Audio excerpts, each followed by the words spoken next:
morning, everyone, and welcome to another episode of Dreams Unveiled with me, Dawn Whitaker. And Melissa Salazar. Hey, guys. She's so much more springy than I am.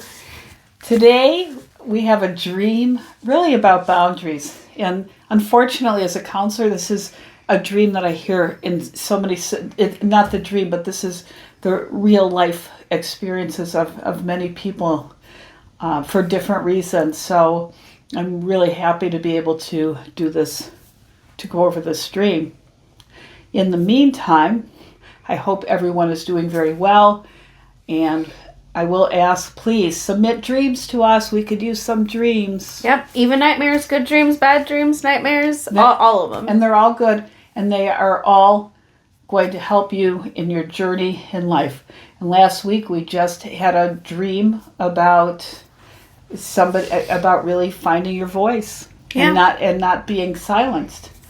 And this one is all about boundaries, and we all know about boundaries. That seems to be a buzzword today in our culture, and it's very important. It's a very important thing. So we're going to get right to it and share Dan's dream with you. And Dan is from Syracuse, New York, and his dream is pretty short, but it's very impacting. So I'm going to read this to you.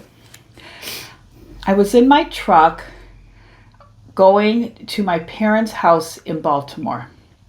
My younger brother was with me. And then I made a note here. Dan's 28 and Michael, his younger brother, is 19. We left the truck there and I had to take him to school. I had a flying stick that was probably 3 or 4 feet long and seemed to be jet powered. I was going to fly him to school on that. We went to a bar or pub and were hanging out with the people there. Somebody threw the stick in our jackets off of our table so that they could sit there when we were talking to other people. We had to leave, and he was going to be on my back to fly him to school, but it wouldn't work, and we couldn't fly with him on my back. This seems really interesting. Yeah. It was very interesting. I like to see the dream. So, him like having his brother on his back, flying on a broom, jet-powered broom. It's very, very pretty vivid to me. It is. I want one of those flying sticks. Yeah. They'll think about it. A lot of inventions come out of dreams. Mm-hmm. Isn't that crazy? Because, our subconscious mind is not constrained by reason, doubt, fear. It's everything goes. Yeah. I think faith is really active in your subconscious mind. Everything goes. It learns everything from the conscious mind, but there's no limits. Yeah. You have to appreciate that. Our minds are wild. I know. Imagination even wilder. Absolutely. And imagination is an incredible thing. It's one of the greatest gifts that we have. So should we dissect it starting from the top? Well, first I want to give a little family. I want to talk about the background. People. Yes. Okay, so the actors. Dan is in his late 20s, and that's really all he said about himself. But he has a younger brother who's 19, and Michael is struggling with substance abuse. He is in active use and has an addiction that has really been a hardship for the family. And I don't know if he has other brothers or sisters. I know his parents live in Baltimore, and Dan lives in Syracuse, and his brother is up here as well, which probably, or it may mean that he has kind of taken up the cause and is trying to be helpful and supportive of his brother. I really don't have those details, but what I do have is really profound and significant. So let's talk about this dream. So first of all, they're driving to his parents' house, and it could be that they were going to visit, or maybe Michael lived there. I'm not really sure. But normally in dreams, journeys are, if you're ever moving forward in a vehicle, is a journey. That's right. So they're on a journey. They're really, and this really could be him on a journey with his brother who is struggling with addiction. Mm-hmm. And I know that it gives Dan a lot of anxiety. That was very clear in our conversation. So I recognize that that's really a thing. So this journey, this road trip, maybe his trying to understand it, trying to be there for his brother, trying to really love him. Going to the parents suggests, the family getting together, really kind of surrounding him and really trying to be what Michael needs to get healthy. So that's what I would take that as. Mm-hmm. And the brother being an active addiction is really, I think the reason for the dream. As far as the driving and they're in a truck, and which really suggests kind of a longer journey, a more intense or advanced journey. So they're in Baltimore, and now the first significant thing is they're leaving the truck behind, and I think that represents really Dan is putting his life on pause. He is taking a break. His truck is staying in Baltimore, which likely could be connected to his desire to really help and support his brother right now. So maybe he's really trying to do that and balance his own work life and family life, and it's probably getting to be too much, but that's what he's trying to do. So I would say the truck, that movement, now he's on pause. So they leave the truck behind, and next stop, Dan recognizes he needs to take his brother to school, but first they go visit a bar. It sounds like just a local bar, local hangout. They're listening to music. And I think little this is social scene. That's right. Connection, right? Connection with people, really maybe even trying to say, look, Michael, you can have all of this great connection. And so you may think, well, he has an addiction. Why would he go to a bar? But the bar just symbolizes that, that social space, that connection, music, common all of that ground kind of almost, thing. too. Yes. I think that really is a big thing. And, they're maybe, in Dan's life, he goes out and meets his friends there and, has a good time after work. Normal, sober type of That's right. So that's things. why that imagery would come up, because it's something he probably has fond memories of. Mm-hmm. So they do that. And first of all, one thing that happens is they were talking to other people, which is great. It was serving its purpose. They're having good socialization. And somebody wanted their table, and he had his flying stick and coats on the table, and they just threw them off on the floor. And I think what that would really represent in the dream is really being disrespected, really a very negative connotation. And the interesting thing is there was nothing else on that. That was it. Yeah, that was it. Like, they knew that bad thing happened, but they just kept going. So this idea of the items all flying off the table really could be feeling sidelined, and I think it is relative to the burden of love that you have taken on, Dan, with your brother. Mm-hmm. That I am sure if it's bearing fruit, it's going to take a long time, and there's going to be so many bumps along the way. As a clinician, I have dealt with people that have had substance abuse disorder and their family and the dynamics that evolve out of that and the issues in the families, and it is a hurting journey.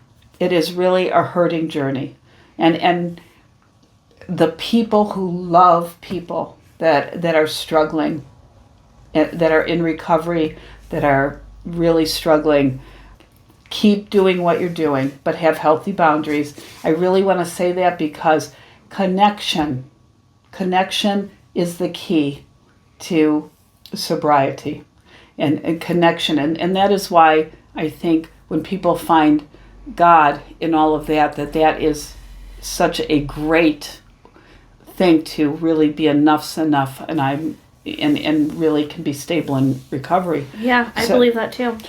Because it's all about connection, and God is about connection. So I think that really, sorry, little sideline there, but I think there's a lot of truth to that.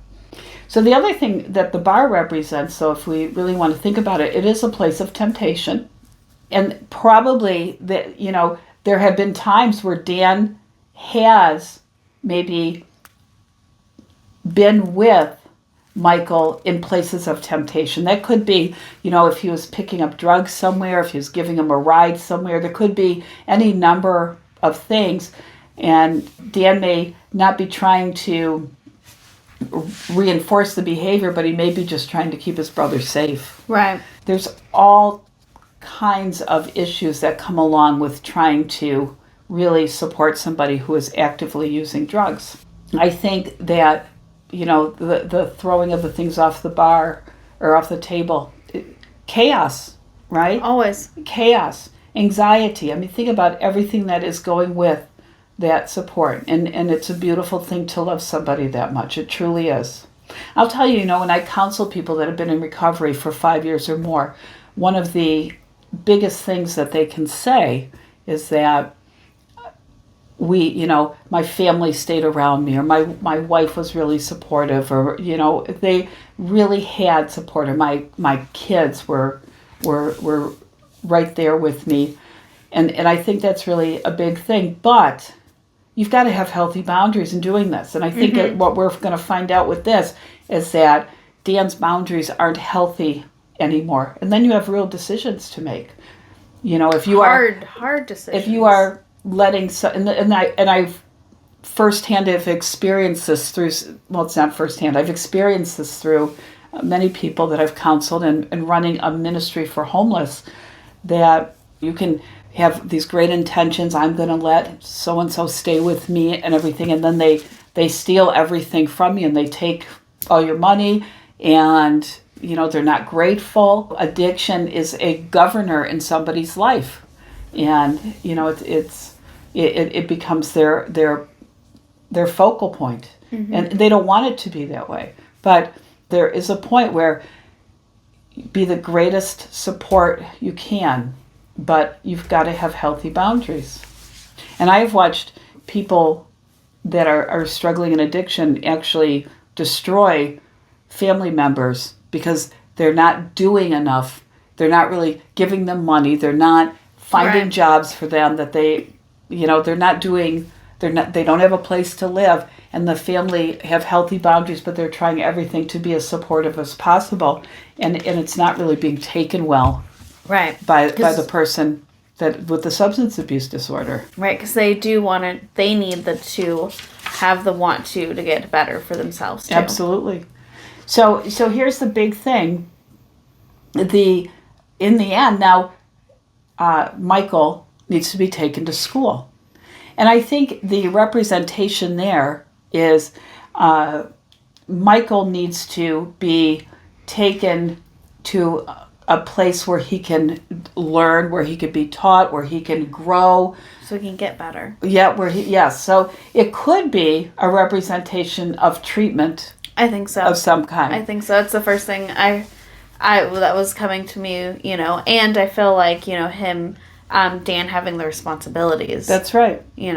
So yes. So even though they visited family, the parents, Dan is like, I have to take him to school. Right. But here is the thing. So Dan is doing all this. So Dan's flying stick. Let's talk about the flying stick. I want one, Dan. Let me know where you got that. But the flying stick really is not it's a representation of flying. It really is what it is. It's something portable. It is something novel, progressive, however you want to look at it. But it represents his freedom. And this is a really important thing. So he's always had that with him. So even though his brother may be a burden, and he's running his brother all over and trying to get him out in social situations and doing all of this, he has his freedom with him, right? So there's evidence that Dan's really trying to keep good boundaries. Yeah. Okay. Yeah. But it's not always that easy. I mean, these relationships get enmeshed very easily because it's not hard for somebody that is in active addiction to have a hard time seeing what they're capable of outside of that addiction. Mm-hmm. And so when you're not helping, you're harming in their minds. Yeah. And so it really becomes a very difficult situation. And it's not always like that, but like I say, as a counselor, and I've counseled so many family members and I've worked with so many people with substance abuse disorder that it is these are some very typical patterns in these relationships. So now he's ready to take him. And because this thing's only 3 to 4 feet, right? It literally is enough for one person, right? The freedom's enough for one person. But it's the only, because the truck got left, right? That part, his life got on pause, so he doesn't have access to all of the things, maybe finances and all of the things to really be able to help his brother the way that he wants to. But he does have this freedom, this ability for movement and motion. And so he has Mike on his back and the stick's not flying. It can't get off the ground because it's too heavy. And I think, honestly, this is like a profound representation of what's going on. And basically the burden is getting to be too much for Dan to bear. It's too heavy. It is too heavy. It's too heavy for one person. That's on right. One stick. That's absolutely right. You know, and maybe it's a message to Dan that the family needs to come together and address this. There could be any number of things. Treatment might be an option, you know. But they were probably on their way there, right? But it's just that, you know, Dan's coming to the realization that he can't do this alone. And I think sometimes what happens is people think they're bad family members or bad friends or bad spouses because the burden is sometimes too great. Mm-hmm. And we have capacity. We all have different thresholds for things. And it's not something to beat ourselves up over. It means we have to think outside the box and figure a different way out. And that may mean an intervention. It may mean calling everybody and saying, I need help. I can't do this by myself. And that's one thing I love about Dreams, that it's literally a little, this is this, you know, cry for help for him. It is. It is. It's wonderful. And you know what? Dan is so probably immersed in his day-to-day. Right. That when he saw this dream, he was like, I don't know what this means. He had no idea. He had no idea that he was really struggling with the weight of this burden. Mm-hmm. And he loves his brother so much, so he can't see that. But, you know, when we actually talked about it, it was almost like a weight was lifted, that he had permission, that it was okay for him to recognize that it's okay to need help. That's right. You know, and not be able to do this all on his own. Your own. Yeah. So that is Dan's dream. Yeah, and we're rooting for both of you, Dan and Michael. Are. Yes, we are. We certainly want to be kept abreast of what is going on with that situation.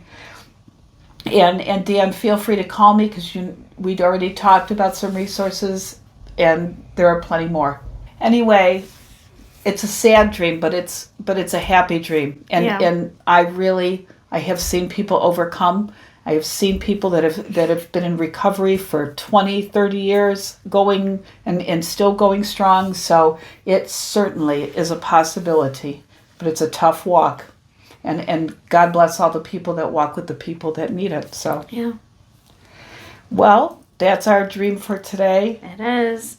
And I want to encourage everyone to please like and share these videos. They may help somebody you love. Sweet dreams, guys. And remember, like and share. And subscribe. And we encourage, you know, if you subscribe to these videos, we hope you get a whole lot out of them. And if you want to submit your own dream, please send a dream to dreams@dawnw.com, dreams@dawnw.com. Or you can go to the website, dawnw.com, and go to the Dreams Unveiled tab and do the fillable form and send that to me. Make sure I have good contact information because we have to do this together. I can't do this without you. Thank you. Sweet dreams. Bye.